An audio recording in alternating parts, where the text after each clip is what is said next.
ওজন নাকে ও দাদা ওজন লাগবে যে খুব আরে কই নে এই যে জেটি ধরি নিছ নাকি হ্যাঁ যেটি কেতা ওই এই আছে না কি হারামি রে কে? হারামি আরে কি ওই আরে কি এই জেটি খুব হারামি আরে এই অবলা প্রাণীটা হচ্ছিস কে তুই আরে রে রাখ তোর অবলা কি আছে না কি করছে? আগে এই হারামি করছে কি জানি কি?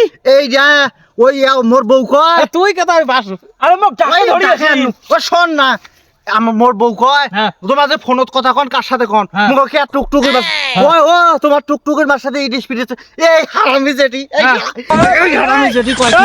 ঠিক ঠিক ঠিক ঠিক মানে ওই ওই বেটি সাও কয় কি হ্যাঁ। কয় এই যে জেটি সত্য কথা কয় বান হ্যাঁ, ঠিক, ঠিক, এই তোমরা মানে প্রেম সত্যি করো হলে যেটা ঠিক ঠিক হ্যাঁ করে। সত্যি হলে বলে জেটি ঠিক আমি এই জেটি ধরছি কালকে সারা রাত ভাত খাই নাই ভাই খালি ধরে বিড়ে ধর না ধরছে থাপড় দিয়ে ধরছি হ্যাঁ? থাপড় দিয়ে ধরিয়া মানে আজকে এক মার দর বাড়ি নিয়ে যা বান্ধিয়া কসমু রে এক বান্ধিয়া কসমু এই একটা অবলা প্রাণী হ্যাঁ হ্যাঁ? ওলে ওলে অবলা, কুসংস্কার ও। হইলো মিথ্যে কথা হইলো কে কুসংস্কার কইলো বেরিস কইলে ঠিক ঠিক কইলে এইটা হয় সত্যি কথা তো এই যে যেটি বেটি সহ তো কল তুই এখন পাগলা হ্যাঁ যেটি ধরি ধরি যাওয়াছিস মাঠ পড়ে পড়ে বিচার করবে আর না এক বান্ধবী যাবো আমার মনের আগ হ্যাঁ? মনের আগ হোক দারুম রে এই যে মনের আগ হোক হ্যাঁ হোক কে কল যে কল বলে টুকটুকির মার সাথে প্রেম কর কয় ঠিক ঠিক ঠিক মানে ইয়ে কে ঠিক কল? ঠিক করে ইয়ে অপরাধ হয়ে হ্যাঁ গেল অপরাধ হয়েছে ইয়ে বেলে সত্য কথা কয় কয় হ্যাঁ? এই সত্য কথা কয় যেটা কয় আসল কথা কয় ঠিক ঠিক ঠিক ঠিক হ্যাঁ তাহলে ডাং ডাং দিও কয় না কয় না আমরা মাদুর বাড়ি ধরি যাবো ইয়া ধরিয়ে যাবো